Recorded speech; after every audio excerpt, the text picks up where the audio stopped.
Nouvelle. Bonjour Françoise, la première et pas la dernière. Donc nouvelle tentative, en espérant qu'il n'y ait pas cette fois-ci de problème de connexion venant entraver le cours des choses. Bonjour Luc, nous sommes désormais 2, voire 3, donc voilà, nous commençons cette déclaration, comme je disais tout à l'heure, parfois dans la vie on se demande s'il faut ou pas.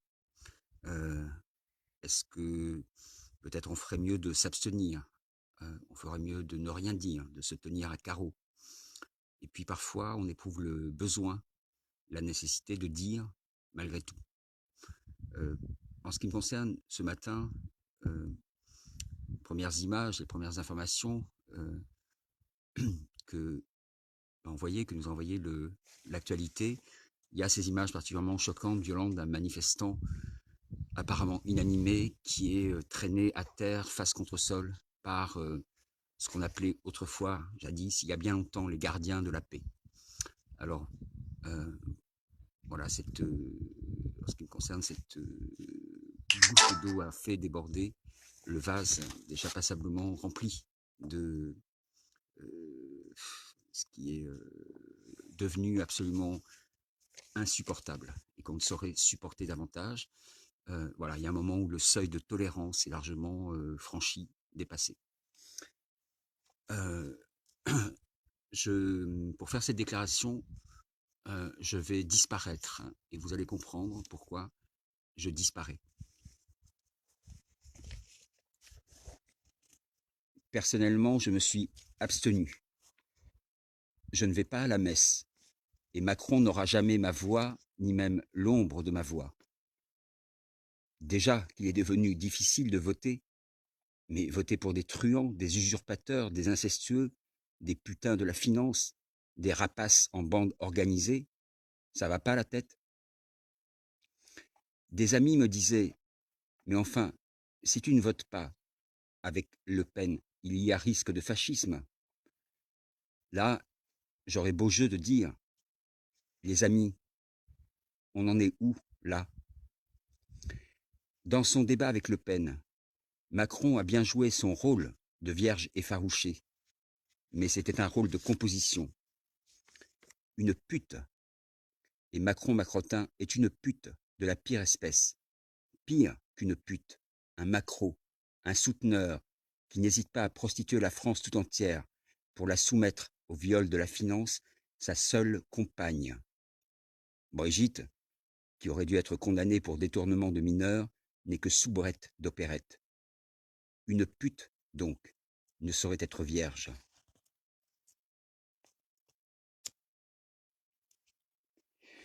Ce débat, Macron-Le Pen, était secrètement arrangé. Je sais qui en a écrit le scénario, mais ne peut le dévoiler pour l'heure. Le Pen savait qu'elle ne pouvait exercer le pouvoir. Il était plus simple qu'elle laisse un figurant l'exercer à sa place. Nul besoin d'être complotiste. Macron a été élu grâce à une immense supercherie qui ne doit rien au hasard et a été savamment orchestrée pendant des mois et des mois. Sa Start-up Nation, c'est le hold-up du siècle naissant. Cette Start-up Nation, qui s'est affranchie des règles du jeu politique, a été financée par une poignée de puissants qui tiennent aujourd'hui Emmanuel Macron par la barbichette. Ce fait est avéré par la publication des comptes de campagne du candidat d'En Marche. Mais aussi, et cela sera bientôt révélé en place publique, par un pays étranger, ultra-capitaliste, qui finance de surcroît le terrorisme dit islamiste.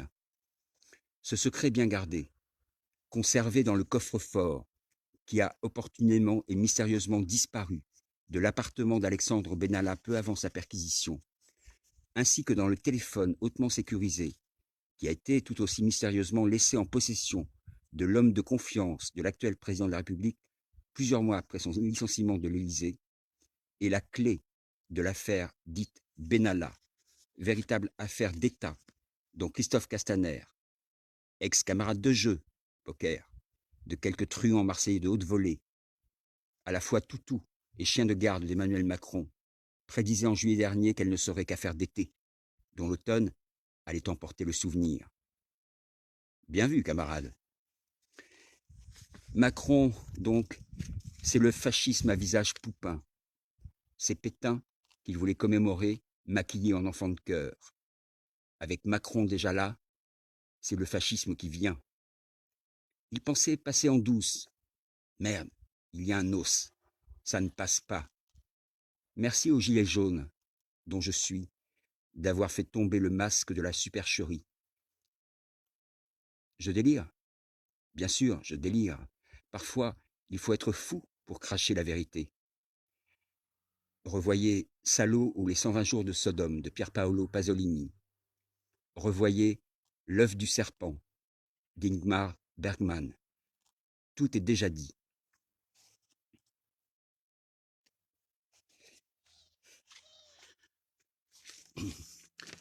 Pleinement conscient du risque que j'encours à faire ici cette déclaration publique, je m'invisibilise à compter de ce jour et de cette heure et me place sous protection citoyenne à l'enseigne du cours des choses. Mais la clandestinité à venir sera publique et donnera ici même nouvelle de son errance, qui disséminera, graine après graine, la semence des états généreux de la citoyenneté. Merci à vous, à très bientôt.